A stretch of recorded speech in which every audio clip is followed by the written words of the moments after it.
Greetings, I'm Jenny, aged 27. 3 years back, I tied the knot with Hugo, the most remarkable person I've ever met. He's a delightful goofball, overflowing with kindness and compassion, making each day feel extraordinary. Regrettably, the same sentiment doesn't extend to his mother, Maria, also known as my mother-in-law. For reasons unknown, Maria has harbored animosity toward me since day one, a sentiment I comprehend. After all, Hugo is her cherished son, and she's merely safeguarding his interests. However, I firmly believe she sometimes crosses the line. Maria has a knack for subtle injustices that seem innocent, but are actually calculated to incite frustration, painting you as the unreasonable one. We all have encountered someone like her. Unfortunately, she happens to be my mother-in-law. I was brought up differently. I'm inclined to call out nonsense and rarely hold back. Perhaps that's what drew Hugo to me. Our contrasting personalities attracting each other, as they say. Having studied psychology, I can discern Maria's ill intentions. Our dominant personalities clash, which likely led to her first words to me. "Jenny, don't you think it's time to stop eating so much?" The table fell silent, stunned. Mortification painted my face pale as Hugo Kyle, my father-in-law, and Maria's son, reacted. Hugo, though embarrassed, admonished his mother. "Mom, that's terrible to say. Jenny can eat as she pleases." Maria backpedaled, claiming concern for my well-being, citing old photos where I appeared better. Despite my embarrassment morphing into irritation, I kept calm, not wanting to cause a scene during our initial meeting. I graciously accepted her unsolicited advice. As time passed, such incidents increased in frequency and intensity. Despite bonding with everyone, Maria remained the sole dissenter, her disdain unfounded. Even Hugo's childhood friend, Jack, embraced me. Yet Maria persisted, even on my wedding day, behaving like a bridezilla, trying to undermine me. "No, her hair should be in an updo like mine was. But you look so ugly." Maria's antics persisted, but amid the turmoil, I cherished the love and acceptance from the rest of Hugo's family. The gasps from the bridal party were audible, yet I found myself unsurprised, having grown accustomed to such situations. In an attempt to rectify her words, my mother-in-law hastily backtracked. "Oh no, darling, that's not what I meant. You have the potential to look so much better. I see a lot of myself in Jenny. She's a bright young woman. Despite looking better at her age, I'd like to say she's beautiful in her own way." While my father-in-law managed to quell her ruthless antics on that day, the lingering pain and bitterness persisted. It went against my nature to remain silent and passive. My vibrant energy was diminishing, drained by this woman who seemed determined to undermine me. Fast forward 3 years to the current events of our story. We gathered at Hugo's childhood home, his parents' residence, for dinner on a Sunday night. My mother-in-law had graciously invited us, including Jack, indicating something significant was afoot. I had my suspicions, which were later confirmed, making the dinner plan seem more calculated. As the evening unfolded, my mother-in-law seized everyone's attention, announcing an important revelation. Armed with a paper, she began reading. "Attention, everyone. I have an announcement. Since my birthday is approaching, I want to share my plans. We're going to Hawaii." The paper confirmed the trip, met with excitement from everyone at the table. "That sounds fantastic." "What? Amazing news, Jenny. I've always wanted to go to Hawaii. This is great news. I'm so excited. Thanks so much, Ma." "Actually, you're not coming." "Honey, what do you mean? This wasn't part of the plan."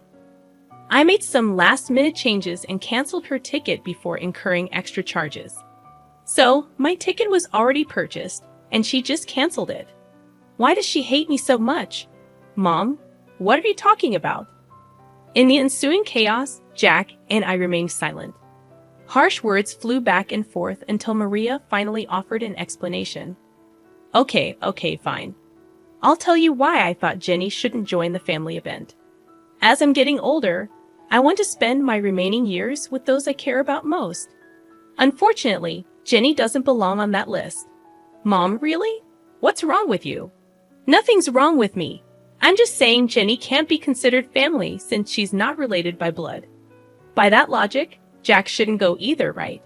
He's not technically family, as you're stating. But we all know that's preposterous. He is part of the family. Since Hugo and Jenny got married, she's family too. Well, Jack is different. He's always been here, our sweet baby angel. But Jenny hasn't. I'm just not comfortable with her on the trip. It's my birthday, and I get to decide. Come on, Jenny, we're leaving.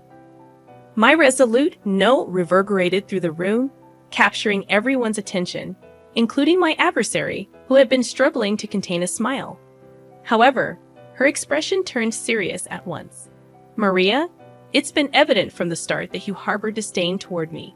For 3 years, I've endured your unbearable behavior. Do you think we're blind to your actions? Do you believe we don't see your narcissism? Watch your tone, young lady. Remember, you're in my house. And it won't be for much longer. In fact, I'm about to leave. But before I go, there's something I need to say. I addressed my beloved husband, whose eyes burned with anger as he looked at his mother. Darling, I love you completely, and I've tried to weather this storm for so long. But it's clear now that your mother will never embrace me into this family, no matter how hard I try or how often I hold my tongue. She'll always find fault with me. You should go on this trip. You can't miss it. Despite her quirks, she's still your mother, and you love her, and she loves you. So go. Don't worry about me. I'll manage. Turning to my mother-in-law, who appeared stunned by my words, I continued. And as for you, unfortunately for you, I'm in love with your son, and I'm not going anywhere. You might think you can push me out, but I'm here to stay. Even in Hawaii, you'll be thinking of me because, let's be honest, I think you're fixated on me. How dare you? I ought to slap you right now. I'm not done. You're fixated on me, obsessed with tearing me down. And I can't fathom why when all I've done is extend kindness and patience, even when you didn't deserve it. But enough is enough. If you don't want me in Hawaii or consider me part of the family, fine. But I will always be here. As long as I breathe, I'll be here for Hugo, Kyle, and even Jack, but never for you. In that moment, I realized I had finally silenced her. She stood with her mouth agape, seemingly searching for words that her mind wouldn't allow. I bid farewell to the other family members, kissed my husband on the cheek, and headed towards the exit. Let me drive you home, at least. I can't let you take a cab. Don't worry about me, babe. I love you, and thank you for loving me. But I'll be fine. You have a trip to discuss. Okay, if you say you'll be fine, I'll believe you. Oh, don't forget your purse. Right, my purse. I left it in the kitchen. Upon reaching the kitchen, where Maria had retreated, presumably to catch her breath after the altercation, I encountered her. What do you want? Don't worry about me, sweetheart. I'm just here to collect my things. Well, make it quick. I want you out of my house. I can't believe you said those things to me. With that, she swiftly stormed out, too filled with anger to see me off. In that moment, I scoffed at her absurdity, grabbed my purse, and noticed a piece of paper next to it. Assuming it was the trip itinerary, I grabbed it to sneak a peek at what I was missing. As I began to read, I discovered Maria's handwriting. Dearest Jack, you've always been like a son to me, and I love you dearly. Oh, it's a letter to Jack. A bit strange, but I suppose it's thoughtful. For some reason, my curiosity led me to read further. The love and care you've shown me throughout the years will never be forgotten. Regrettably, even in my son Hugo's case, I feel the love we once shared is no longer there. Wait, is she saying she loves Jack more than Hugo? That can't be right.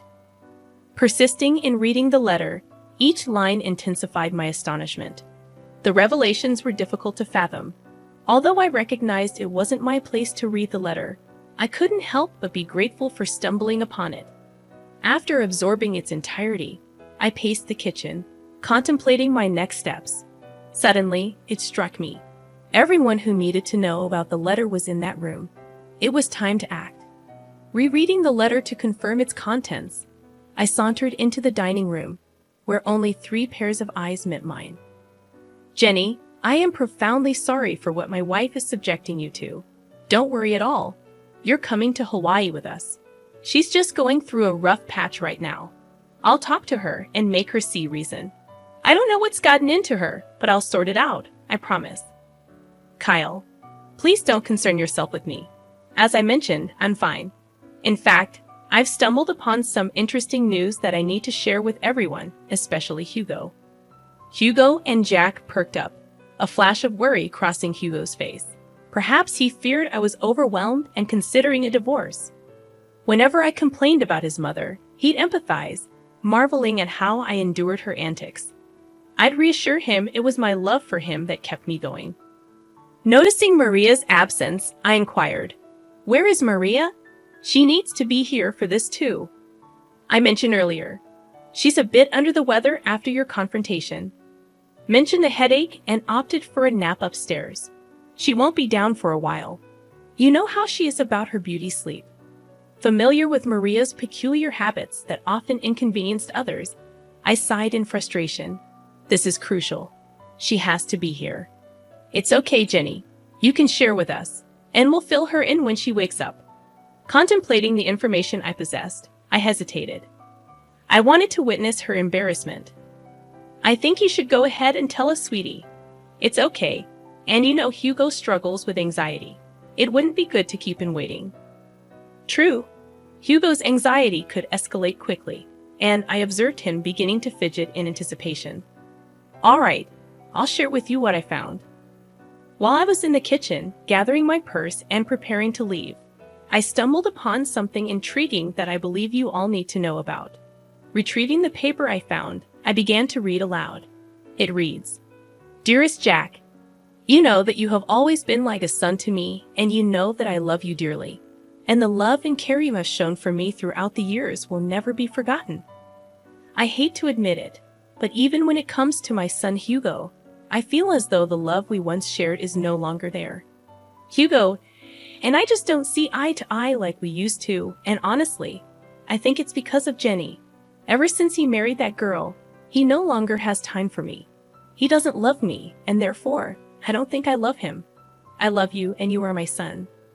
With that being said, I want to let you know that I am going to update my will so that you inherit all of my belongings and not Hugo. I know it might hurt him, but honestly, at this point, I don't care. It's that wretched Jenny girl. She's the one who has poisoned my love for him. I hope you receive this letter well.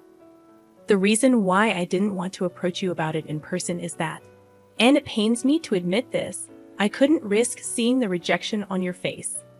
I know you love Hugo like he's your brother, and most likely you won't approve. But I don't care. I'm giving you everything. The money, the house, the cars, and even my small businesses. They're all yours, whether you like it or not. If you want to talk about this further, please call me, and we can discuss it. I look forward to hearing your response. I will love you forever and always, your second mom." After finishing the letter, I glanced up to witness a flurry of mixed emotions.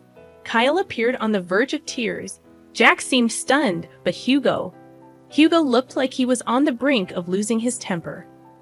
I can't believe she said all those things. Is she serious? So, she'd exclude me from her, well, just to spite me and Jenny? She's officially lost her mind, guys. I don't even know what to say. This has gone too far. I'm fed up with her toxic behavior. What are we going to do? In that moment, I had an idea.